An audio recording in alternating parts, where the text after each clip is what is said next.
Anyone who believes in indefinite growth on a physically finite planet is either mad or an economist. We don't want to focus politics on a notion that involves the rejection of principles around which a large majority of our fellow citizens organize their lives.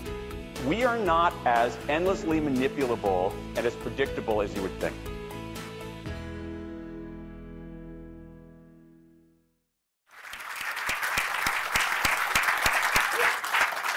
Decision-making in public policy has become extremely complicated. This is a complicated society. It's getting more so.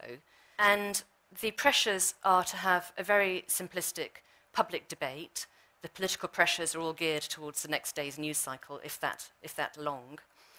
And the intensity of pressure to do short-term decision-making is actually very intense. In business as well, of course, it's very hard not to look at your quarterly share price if you're in business. I can't imagine any company getting away with saying, we think quarterly is too frequent, actually, so if you don't mind, investors, we'll go back to annual reports only.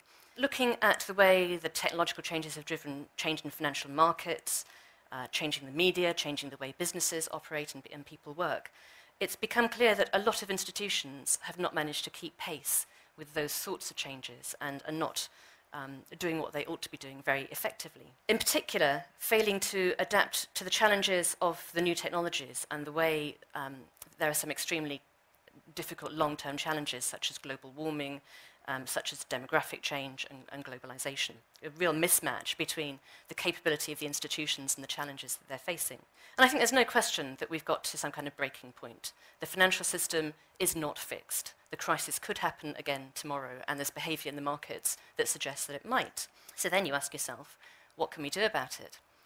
And one answer that's often given is that, well, we should just stop growing, because after all, growth doesn't make anybody happy. Now, it has become received wisdom that money doesn't make you happy, more GDP doesn't make people any happier. And this is something that economists refer to as the Easterlin paradox. Richard Easterlin, back in the 1970s, noted that in any cross-section of people in one country, the richer people were happier than the poorer people. But if you looked at what happened to countries over time, as they got richer in terms of GDP per capita, they didn't seem to get any happier. But if you stop to think about what you're measuring, then I think it's quite easy to see why the Easterlin paradox is not real. GDP is an artificial construct. It can add anything into it that you think is reflecting economic activity, and it can rise to that limit. It could go up to a gazillion if the economy grows that much. Happiness is measured on a scale, 1, 2, and 3. People are asked in surveys how happy they feel. So it can only go up to 3 when everybody's perfectly happy, and we're at 2.6 at the moment in the UK and the US for all our flaws. It just can't go up any much more. When you deal with a statistical problem and you turn GDP into something that approaches a limit by taking the logarithm, then you find that there's a really strong link between happiness and GDP. Now, GDP growth isn't the only thing that matters. It measures what it measures. It's a measure of economic activity, and there are lots of other things that matter to us. There's a great example in Australia. They ask people what they care about, and they have an annual report called Measuring Australia's Progress, where they report on the indicators that people have told them really matter. And they do include quality of life and environmental indicators. That's fantastic, and of course we should do that. But I think also you have to accept that GDP is an indicator of greater well-being. The most important aspect of it is the innovation and variety that increases in GDP bring us. It's not that we're getting more of the same stuff all the time, it's that we're getting better stuff and different kinds of stuff. In his terrific history, of the world economy, David Landers points out that Nathan Mayer Rothschild, who was the richest man of his time, died because of the want of a $10 antibiotic in today's prices.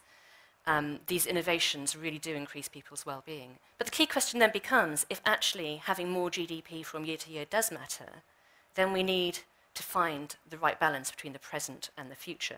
So broadly speaking, what is sustainable growth? The debate amongst serious economists about responding to the environmental challenge is entirely about this question of how do you weight the future as against the present. It's not about the climate science at all. I don't think serious people challenge that. On measurement, what we're looking at in GDP is just today. It's the flows of things that happened this year. What we're ignoring is wealth. And economic statistics are really poor on looking at wealth, but you'd never assess a company without looking at its balance sheet as well as its income flows. And economists have started to work on a measure called comprehensive wealth for a few countries, which looks at financial assets, physical infrastructure, but also human capital and environmental assets, everything from biodiversity and clean air to the mineral resources. And the important thing about measuring assets is that you can tell when you're eating capital to consume today. And so having a frequent measure of changes in these different forms of wealth, as well as a measure of the flow of income from year to year, would be a really important weapon in the armory of taking longer-term decisions and moving towards sustainability. On institutions, I think they're important because they capture the sharing of knowledge between individuals and from one generation to the next. Institutions really matter. A market is an institution. Civil society institutions are part of the economy. And to be able to take decisions that really take us towards sustainability, institutions need legitimacy and they need effectiveness. Effectiveness is about responding to the technological challenges, and legitimacy is about responding to people's concerns. They interact, of course.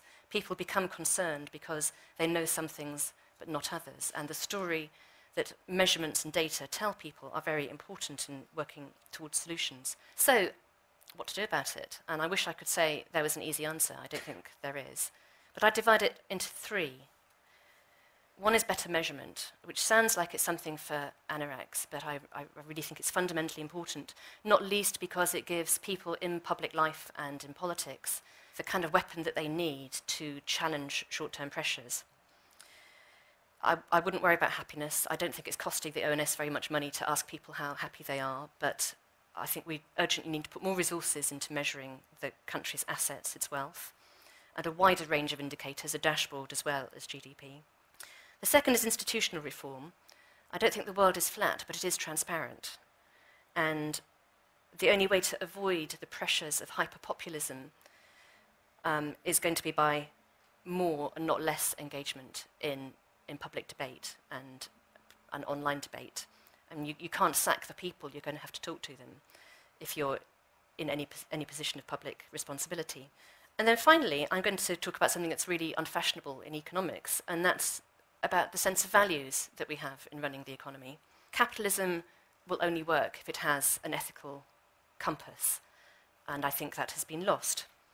I mean, really, we want three things from the economy. We want efficiency, we want freedom, and we want fairness. And it's quite hard to achieve the right balance between the three of them. And Western economists have been rather focused on the efficiency and the growth, and on the freedom and individual choice, and have overlooked the fairness, which is fundamentally important in human society. I think that's very clear from the scientific evidence. So there's a kind of trilemma. How do you navigate your way amongst these three things? Do you think that part of this kind of shift to a different way of thinking, to longer-term thinking, also requires us to move beyond a kind of national frame of reference in relation to economic policy? Well, I think it does, but of course global governance is very hard. Some of the structures that we have now only came about because of the absolute crisis of the Second World War, and it's proven very difficult to change them without a crisis of similar magnitude. And I'm not sure one would want to have that kind of crisis to give global governance a bit of a leg up. I mean, people thought Gordon Brown, of course, hoped that the credit crunch would be that crisis, but... Well, everybody hoped so, but I fear that actually there's been a failure of global governance in responding to the banking crisis. I'm amazed at the power of the threat of certain banks to leave London. The ones that say they're going to leave are going to leave anyway because their business is moving. Standard Chartered, HSBC, are basically Asian banks with a lot of Asian business. I think anyway they will move their headquarters sooner or later. I'm really disappointed in the failure of nerve by international financial regulators to respond effectively to the banking crisis. But global governance is really hard to do, and I don't know that there's anything other than step by step trying to improve things that one can do about it. And the kind of core question that is the centre of this book, which is this kind of issue of the long term versus the short term, how we can bring the long term into the short term. What do you think is the basis for our frailty in that regard? So is this kind of deeply intrinsic human frailty that we have, or is it something which you think is becoming worse in the modern world because we live in a world which people argue moves much more quickly? We're overloaded with information. It's harder and harder for us to kind of stand back and to think in these ways. Well, it may be human frailty, but in the past, people have found ways of getting around the human frailty, and that's what institutions are for. That's what buys people into a longer-term perspective. I think one important thing we have lost is a sense of progress, the sense that it's worth doing. And of course, that strong sense of progress and possibility was a really marked feature of the Victorian age. Economists would call it expectations. You've got to have expectations that the future is going to pay back enough, in a sense, to make it worth doing. So there may be psychological frailties, but I think they can be overcome, and I would hope that we can do it. We have this fundamental problem with stewardship. People don't own companies. Most of our companies are not in any sense owned by anybody. They're owned by institutions who own little tiny fragments of them and aren't willing to invest in that stewardship. Do you have hopes that we can tackle this stewardship issue, or is it going to rely upon enlightened leaders of this kind who have the kind of strength of will or the good fortune to demand that kind of space against shareholder pressure? I think there's some hope for overcoming it. One problem is that institutional investors interpret their understanding of fiduciary duty as getting the highest possible short-term return. I don't think they need to do that, or small tweaks in legislation could change that, and they could uphold their duties with a longer-term perspective. So I think that's one possible change. A lot of companies don't actually raise very much money on the stock market anymore. If we took share prices out of any executive remuneration package, they wouldn't have any reason to care much about their share price. So I think that's another quite practical change that one could make. And I do think the values are shifting, actually.